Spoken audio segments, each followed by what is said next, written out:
Buenas tardes y gracias por su sintonía. Hoy tenemos con nosotros a una de las favoritas invitadas de nuestros televidentes. Tenemos con nosotros hoy a Elaine King, que se enfoca en planificación financiera. Ella nos va a poner al día y nos va a ofrecer consejos en qué podemos hacer ahora que ya estamos en el mitad del año, qué podemos hacer para obtener metas en la vida financiera. Pero antes de empezar el segmento de hoy, como siempre, le damos las gracias al equipo de producción de WLRN, empezando con el superdirector Al Chocoy. Muchísimas gracias a Michelle, John, Hans, Justin y Daniela para hacer esta programación en español posible. Y gracias a ustedes por dejarnos saber cómo es que nosotros podemos mejorar y por estar con nosotros todos los domingos. Y ahora, con un gran orgullo, les presento a nuestra invitada de hoy, a Elaine King. Bienvenida. Muchas gracias, Ana. Un gusto estar aquí. Elaine, muchísimas gracias. Usted viene acá casi cada quarter. Ajá. Y como ya le expliqué, eres una de las invitadas favoritas de nuestro televidente. Gracias. Y muchísimas gracias por darnos consejo y educación y por su tiempo, porque es cosa para nuestra comunidad que nos está mejorando. Muchísimas gracias. Pero quizá hay ciertos televidentes que no la conocen. ¿Nos puede, por favor, dar un background de dónde eres y cómo es que llegaste a esta área? Sí, yo soy originalmente de Lima, Perú. Yo soy experta en finanzas familiares. Me eduqué y me crié, más o menos, estudié bastante acá en Estados Unidos. Y me especializo en ayudar a personas a hacer del dinero una fuerza positiva en su mundo. Y también era nombrada de una de las personas, mujeres latinas, principal de finanzas aquí en los Estados Unidos, de Forbes. Eso Exacto. es... Sí. Felicidades. Gracias. Eso es un big deal. Muchas gracias. Y gracias por darnos consejos. Uh-huh. Ya estamos acabando junio. Sí. Y para mí yo lo veo como que no sé si voy a tener tiempo a seguir en mis metas y también tener metas en la área de finanzas. Gracias por estar con nosotros. Yo tengo entendida que tiene como un checklist que usted usa para prepararse no solamente a usted, pero a todas las personas que te siguen y sus clientes. Sí. ¿Nos puede explicar exactamente qué es este checklist? Sí, por ejemplo, cuando uno va al doctor, quizás, y uno dice, a ver, de las 10 cosas que puedo tener bien, ¿cuáles son las que me faltan ayuda o dónde puedo mejorar? Entonces, teniendo en cuenta que todos queremos tener un año 2025 exitoso, tenemos que tener como un marcador de, a ver, voy avanzando en mi meta, estoy enfocada en mi meta o sé qué meta tengo. Entonces, el checklist que tengo tiene algunos puntos importantes. El primer punto es tener claras tus metas. Y para tener claras tus metas, uno necesita algo muy sencillo. Necesita solamente tener la fecha y el monto. Entonces, por ejemplo, si yo quiero salir de deudas en el 2025 y tengo $1,000 de deudas, entonces si me quedan 6 meses, entonces más o menos tendría que ahorrar o aportar unos $130 más o menos todos los meses para llegar. Pero lo más importante de la meta es saber cuál es el beneficio. ¿Por qué voy a pagar mi deuda? Porque si la tarjeta me está cobrando el 30%, me voy a ahorrar $300 anuales en intereses. Entonces, para tener una buena meta y para poder llegar a la meta tienes que identificarla, tienes que quererla, pero también tienes que tener como un chocolatito, un beneficio, ¿no? Porque ¿qué hay ahí para mí, ¿no? En inglés, what is in it for me? O sea, ¿qué hay para mí? Al igual, otro ejemplo, ¿no? Porque muchos televidentes de repente le dicen, ya, Elaine, ya no tengo deudas, ¿ahora qué? Bueno, una meta puede ser crecer tu dinero a más de la inflación. ¿Y cómo haces eso? Ahorras un poquito todos los meses, tomar un curso de inversiones o conseguir a un asesor financiero o de repente reducir tu hipoteca, porque ¿quiénes no queremos tener un techo sin deuda, ¿no es cierto? Entonces, también otra de esas, yo diría que la mayoría de todos deberíamos de tener cómo poder controlar un poquito más el estrés, porque hay muchas cosas que están pasando a nivel semanal, los aranceles, las deudas, las bombas, te estoy hablando de la deuda del gobierno americano, ¿no? Estamos hablando de la deuda de la tarjeta de crédito, eso no es nada comparado con el déficit que tiene Estados Unidos. O también la devaluación del dólar, hay tantas cosas. Entonces tenemos que centrarnos y enfocarnos, y a más clara la meta, mejor. Entonces el primer paso es, mi meta es clara, y si estoy tomándola del 1 al 10, digamos, ¿qué porcentaje he avanzado de esa meta? Sí, es importante, muy importante que menciona que lo que está pasando ahora, porque eso le pone en el estrés, y yo pienso que más a las personas que quizá tiene dinero invertido, pero si sigue con las metas, entonces no importa el ruido que viene, lo que está pasando. Obviamente que es importante, pero eso a veces no debería afectar las metas que pusiste después de pensar, después de hablar con un profesional. Claro. Pero para las personas que quizá no saben cómo empezar, ¿cómo es que yo puedo empezar a poner una meta? Yo sé, el dinero y la fecha, pero ¿qué consejo le daría a una persona que no sabe cómo empezar? La segunda parte del checklist, que de hecho te va a contestar la pregunta, es tener un reporte de gastos mensual, pero acá va lo importante, es saber cuánto uno debe de gastar versus cuánto uno está gastando. Entonces es la proyección. Entonces si tú sabes tu meta, por ejemplo, reducir tus deudas o ahorrar más, entonces tú debería de incluir eso en sus gastos mensuales y decir, si mi meta es ahorrar $500 todos los meses, ¿cómo me fue en mayo? ¿Cómo me fue en abril? ¿Cómo me fue en marzo, en febrero, en enero? ¿Y cómo puedo ajustar un poquito mis gastos para poder seguir ahorrando? Ahora, el ahorro como tal no es una meta. El ahorro no es una meta. ¿A qué quieres llegar con el ahorro? Es una meta. Entonces, por ejemplo, quieres viajar alrededor del mundo, quieres hacer tu negocio, porque yo lo que recomiendo es que todos deberíamos tener un negocio, porque el trabajo no es seguro. El trabajo con jefe eventualmente se va, porque o nos volvemos más viejos, o hay una reducción de personal, o hay una automatización de inteligencia artificial. Todas esas cosas están pasando ahora, entonces uno tiene que tener un negocio personal. Yo diría que es una necesidad, o por lo menos empezarla, ¿no? Entonces, para poder empezar un negocio no se necesita mucho dinero, sino que se necesita educación y se necesita un poquito de dinero, de repente un poquito de ahorros para poder mantenerse, como decimos, ¿no? Dejar las luces prendidas por 1 o 2 meses hasta que nos levantemos con nuestro negocio. Entonces, tener la meta clara, yo encantada si me escriben, o podemos hacer una lista de las 10 cosas más comunes. De hecho, la tengo, porque a veces las personas, como dices tú, no saben cuál puede ser mi meta. Es pasar más tiempo con mi familia, es reducir la hipoteca, comprarme una casa, tener dinero para mi jubilación, cuidar a mis hijos, poder tener dinero para educar a mis hijos, dejarles suficiente dinero, comprarme un auto nuevo. Cualquiera es la meta, nadie está juzgando. Puede ser una meta muy chiquita, a empezar a hacer ejercicio,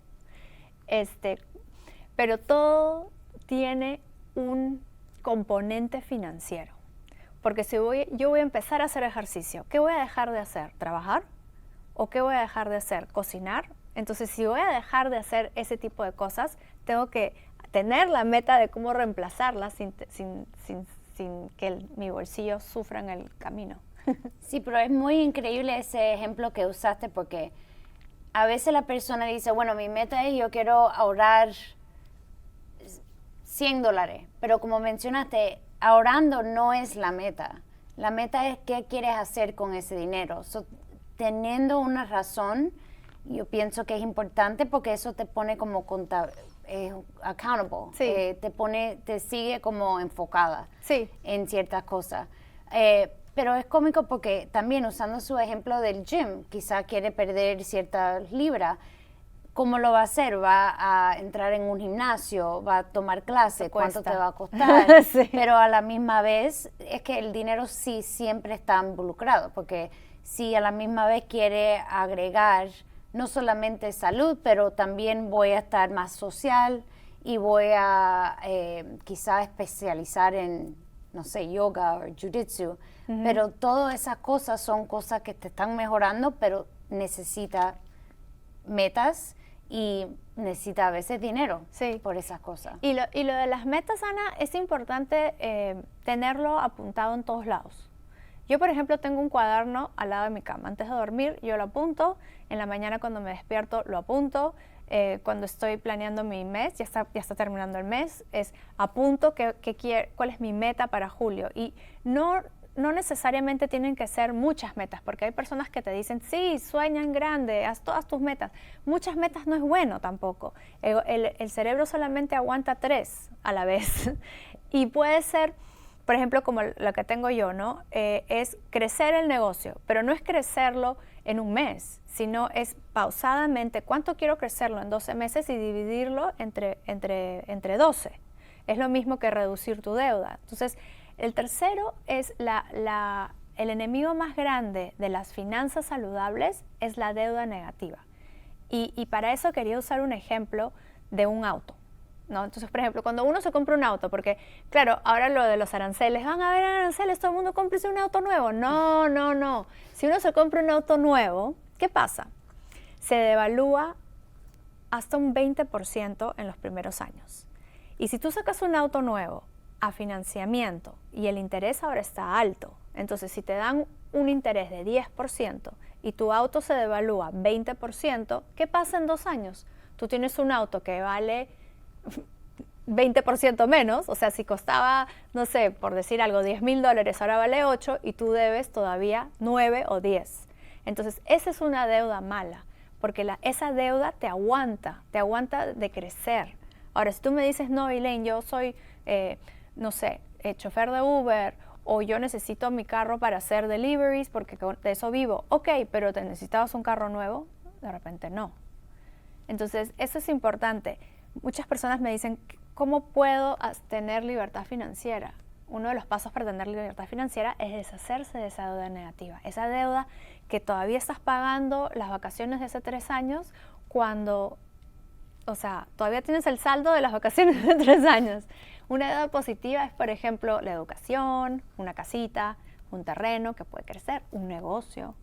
Entonces, esa es otra cosa que está en el checklist también, es cómo voy avanzando, cómo voy reduciendo esa deuda negativa.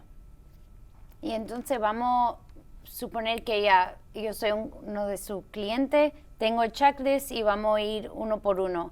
Ya, ¿qué debería tener cuando ya llegamos al número 4? Ajá. El cuarto sería tener un balance claro. Así como todas las empresas tienen un balance me refiero a cuáles son tus activos, cuáles son tus pasivos. Los activos, por ejemplo, es tu cuenta corriente, tu cuenta de ahorros, tu fondo de jubilación, tu casa, algún negocio de la familia quizás. Ayer estuve trabajando con un cliente que me dice, Elaine, yo tengo 2 cuadros. ¿Esos también son activos? Claro que sí, porque los compró en $1,000 y ahora valen 5,000. Esos son activos, son coleccionables. O joyas también van en el balance. Y también en el balance van las deudas.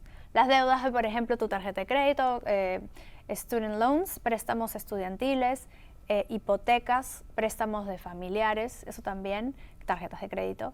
Y entonces, ¿por qué es importante hacer el balance? Porque es un marcador también. A mí me encantan los marcadores. Marcadores es como que, ok, ahorita puedes tener un patrimonio de 0 y mañana tienes 1 y pasado mañana tienes 2. Entonces, siquiera lo puedes medir. ¿Cómo es el dicho, no? Lo que no se mide no avanza.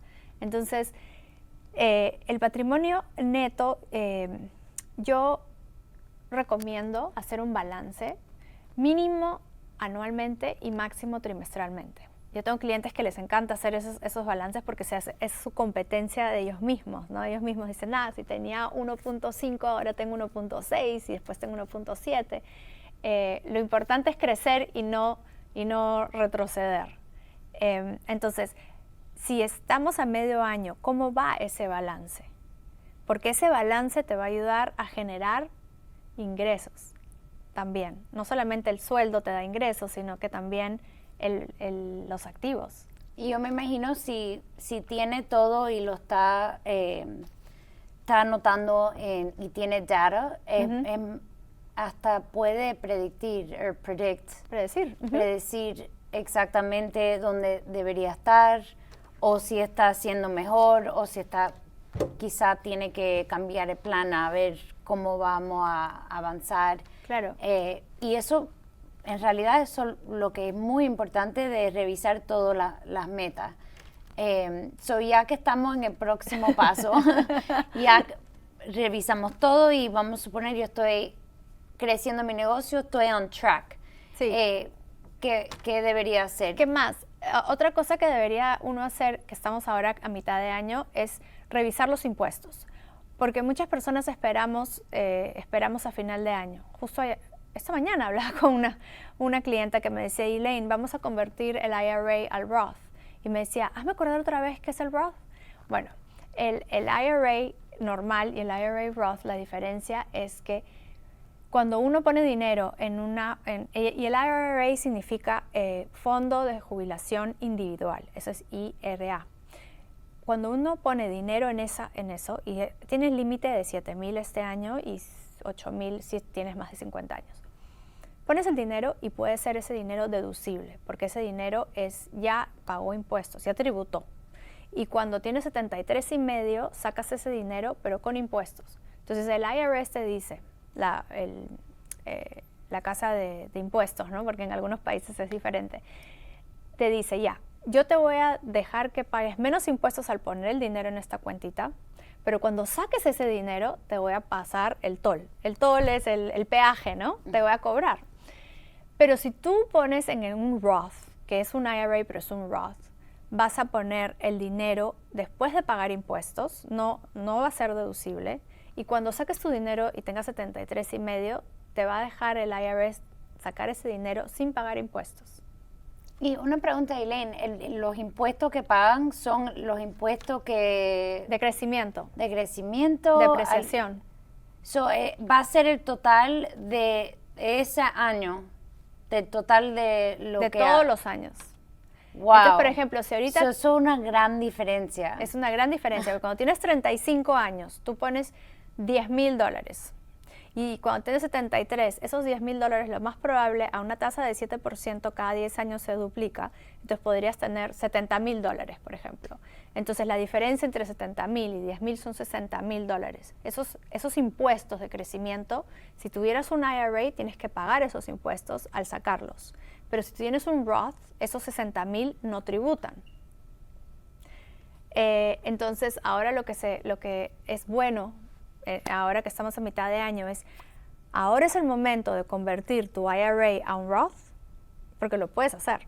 Tributas ahora que tienes, por decirte, 37 años, ¿no? O 40 años, por ejemplo, y ya no tienes que tributar a los 73. Entonces dejas que todo ese dinero crezca hasta que tengas 73 sin pagar impuestos. ¿Y qué sería la beneficia de no hacer esto? ¿Por qué no tener todo el mundo el Roth en vez de tener el IRA?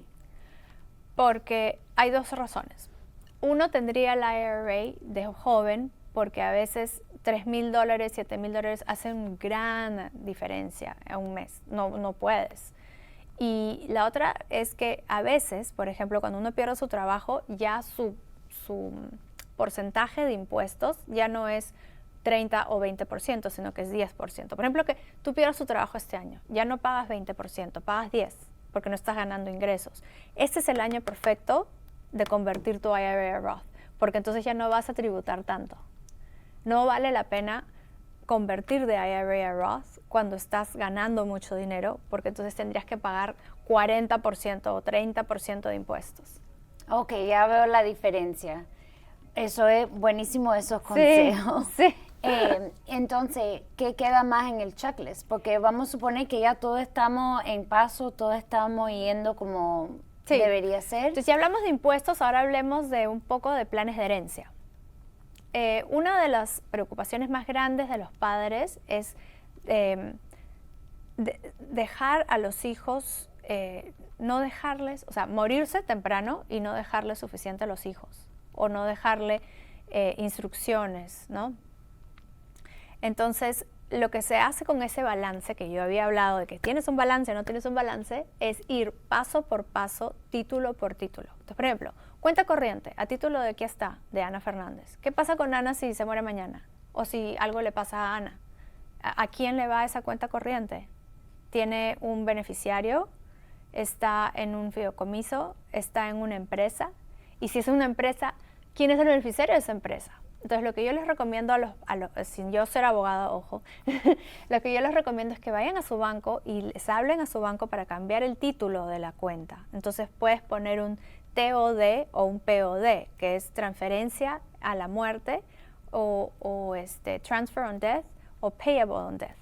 Entonces, si algo le pasa a esa persona, al día siguiente ya saben a quién debería ir dirigido. Porque las cuentas, la Roth y el IRA, van por contrato. Entonces, eso sí, no necesitas ni siquiera un testamento, va directamente por contrato. Es importantísimo para poder proteger a tus seres queridos tener eso. Entonces, ahora es como, tú sabes que en la primavera siempre decimos spring cleaning, hay que limpiar tus finanzas. Bueno, a mediados de año hay que chequear si las finanzas están bien encarriladas para terminar el año con éxito. Y no solamente es acumular, sino que también es asegurarse que lo que tienes está bien plantado. Los títulos son muy importantes, sobre todo en bienes raíces, también como tú lo sabes, que el título, si es una empresa, ¿quién es el socio de la empresa?